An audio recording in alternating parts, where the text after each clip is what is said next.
मराठा आरक्षण हे कॉन्स्टिट्यूशनली आपण देऊ शकत नव्हतं, हे मुख्यमंत्र्यांना माहित नव्हतं. त्यांचे लिगल ॲडवायझर, आपल्या स्टेटमधला ॲडव्होकेट जनरल, हे सगळे सल्ले द्यायला असतात ना मुख्यमंत्र्यांना. मुख्यमंत्र्यांना त्यांनी हा सल्ला दिला नव्हता की constitutionally it is impossible to give reservation to Maratha. आणि दुसरीकडे ओबीसीचं आरक्षण कापण्याचा प्रश्न येतच नाही, ते कापूच शकत नाही, कारण का ते कॉन्स्टिट्यूशनली मंजूर आरक्षण आहे. मग भुजबळांना एवढं बोलायला कोणी लावलं? पार तुमचे हात कोणी बांधलेत, हात उघडे करा, म्हणजे गावं पेटली पाहिजेत अशी इच्छा होती तुमची.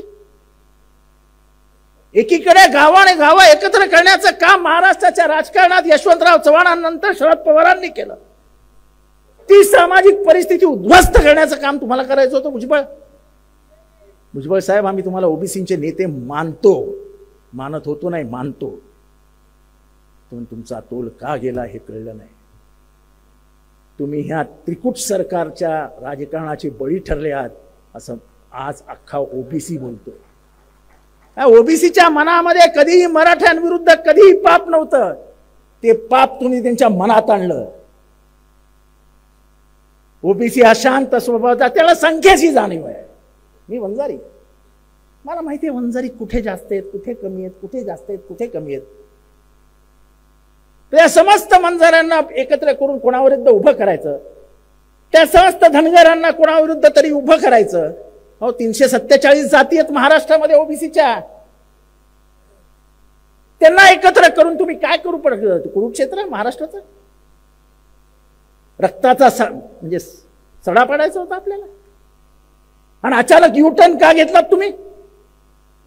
हो, तुम्ही काय ते मिनिस्ट्रीमध्ये आहात ना, कॅबिनेटमध्ये आहात ना. मी तर 2.5 वर्षच होतो, पण कॅबिनेटची ताकद काय ते आम्हाला माहिती आहे ना.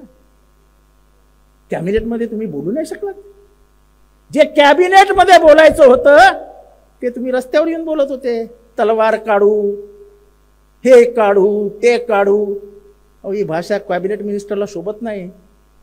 सर्व जाती धर्मांना एकत्र घेऊन चालू आहे असा कॅबिनेट मिनिस्टर असावा लागतो, कारण का तशी तुम्ही शपथ घेतलेली असते. पण कोणीतरी तुमच्या तोंडावाटे बोलत होतं हे महाराष्ट्राला आता कळतंय. पण भुजबळ, तुमच्याकडनं ही अपेक्षा नव्हती. का लावायची भांडणं? मुख्यमंत्री महोदयांना माहित नव्हतं की जानेवारी 24ला आपण आरक्षण देऊ शकत नाही? मुख्यमंत्र्यांनी का दिला शब्द? का गेले पाया पडायला त्या शिवाजी महाराजांच्या?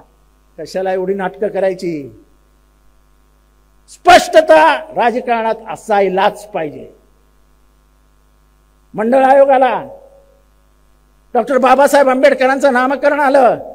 साहेबांकडे अनेक आमदार गेले मराठवाड्यातल्या, सांगितलं साहेब सत्ता जाईल. साहेबांनी सांगितलं सत्ता गेली तरी बेहतर. ज्या फुले शाहू आंबेडकरांच्या मी नावाने राजकारण करतो, जेव्हा त्यांच्या सन्मानाची वेळ येईल तेव्हा मी एक पावली मागे जाणार नाही. त्यांनी दिलं ना नाव. ओबीसी ओबीसी ओबीसी ओबीसी वर तयार आहे. ओबीसीला मान्यता, ओबीसीला राजकीय मान्यता कोणी दिली? एका बंजाराला, एका वंजाराला, एका माळ्याला, एका धनगराला, एका मीठ विक्रेत्याला, आग्र्याला, कोळ्याला. पंचायत समितीमध्ये सभापती, जिल्हा परिषदेला सभापती, जिल्हा परिषदेचा अध्यक्ष कोणामुळे बनला? काय नाव आहे त्या माणसाचं? त्या माणसाचं नाव आहे शरद पवार. म्हणजे ओबीसीला महाराष्ट्रामध्ये न्याय देण्याचं आंबेडकरांनंतर काम कोणी केलं असेल तर ते शरद पवारांनी केलं. कारण का आंबेडकरांनी संविधानामध्ये 340व्या कलमान्वये ओबीसीला आरक्षण मिळालं पाहिजे हे लिहून ठेवलंय होतं. आणि त्यांचा आग्रह होता की जो सर्वात मागासलेला आहे, की ज्याचा कधी जनसामान्यांच्या प्रवाहाशी संबंधच आला नाही, तो ओबीसी आहे. म्हणजे तो क्षुद्र आहे. अच्छा, जे आता इथे पण खूप ओबीसी असतील. किती आहेत ओबीसी? हो, भरपूर आहेत. हे स्वतःला क्षुद्र मानत नाहीत. आता हे ओबीसी आहेत. ओबीसी म्हणजे क्षुद्र. पण आम्ही क्षुद्र म्हणून घ्यायला आता आम्हाला लाज वाटते की नाही ताई? आपल्या लोकांना शूद्र नाही. आता शूद्र कसे आम्ही? आपण क्षुद्र आहोत. म्हणून बाबासाहेबांनी 340व्या कलमान्वये आपल्याला आरक्षण मिळालं पाहिजे ही स्पष्ट भूमिका काँग्रेस सरकारमध्ये घेतली होती. आणि जेव्हा नेहरूंनी ती नाकारली, त्यांनी राजीनाम्यामध्ये लिहून दिलं की तुम्ही माझ्या समाजाला आरक्षण दिलं, पण ज्या समाजाला खरंच आरक्षणाची गरज आहे त्याला न दिल्यामुळे मी हा राजीनामा तुमच्याकडे देतोय. त्याच्यानंतर कालेलकर कमिशन आलं, हे कमिशन आलं, ते कमिशन आलं. आपल्या नशिबाने जनता पार्टीच्या राज्यामध्ये मंडळकर कमिशन आलं. मंडळ कमिशनचा अहवाल नेमका विश्वनाथ प्रताप सिंग जेव्हा पंतप्रधान होते तेव्हा आलं, आणि विश्वनाथ प्रताप सिंग यांनी मंडळ आयोगाला मान्यता दिली. आणि त्या मंडळ आयोगाचा अंमल कुठल्या राज्याने पहिल्यांदा केला असेल तर ते राज्य महाराष्ट्र होतं, आणि त्यांचे मुख्यमंत्री पवार साहेब होते. नाही, हे तर मला काही सांगायचंच आहे की भाजप जे ओबीसीची बाजू घेत असते ना, त्या मंडळ विरुद्ध कमंडलची यात्रा कोणी काढली? दिल्लीमध्ये तो कोण परवा गोस्वामी, विद्यार्थ्यांचं आंदोलन झालं, गोस्वामींनी स्वतःला पेटवून घेतलं. तो कोण होता? एबीव्हीपीचा कार्यकर्ता होता, ज्याच्यात अख्ख्या देशभर दंगली सुरू झाल्या. ओबीसीला आरक्षण मिळू नये, किंबहुना बीजेपी ही आरक्षणाच्या विरोधातच आहे, हे असं माझं स्पष्ट मत आहे. कारण का ते जातीयवादाच्या बाजूनी आहेत, ते वर्ण व्यवस्थेच्या बाजूनी आहेत, आणि म्हणूनच त्यांना हा मागचा वर्ग पुढे जाईल ही कायम मनात भीती असते. त्याच्यानंतर यात्रा निघाली. एक दिवशी बावनकुळेशी वाद घालत असताना मी त्याला विचारलं, बावनकुळेजी, तो जो कमंडळचा रथ निघाला होता त्याच्या कुठल्या चाकावर तुम्ही उभे होता? तो अरे तुम्ही बीजेपीत आहात ना, मग यात्रेत तो तुमचा सहभाग असणारच. म्हणजे ओबीसीला विरोध करणारे बावनकुळे आता आम्हाला ओबीसी समजवणार, आणि आम्ही सगळं क्षुद्र व्यवस्था भोगलेली माणसं आहोत.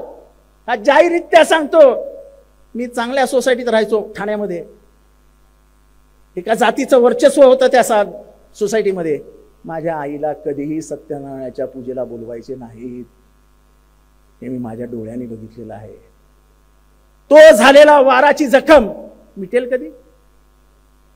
जोपर्यंत इथली व्यवस्था संपत नाही, जोपर्यंत इथला जातीवाद संपत नाही, तोपर्यंत आम्ही लढत राहू, त्या शक्ती विरुद्ध लढत राहू ज्या शक्तीने याला जन्म दिलाय. मी नेहमी लोकांना सांगतो की फक्त आठवा, शिवाजी महाराजांना राज्याभिषेकापासून लांब ठेवण्याचं काम कोणी केलं? फुल्यांना मारण्याचा कट कोणी केला? फुले दाम्पत्यावरती शेण, गोटे, दगड मारण्याचं काम कोणी केलं?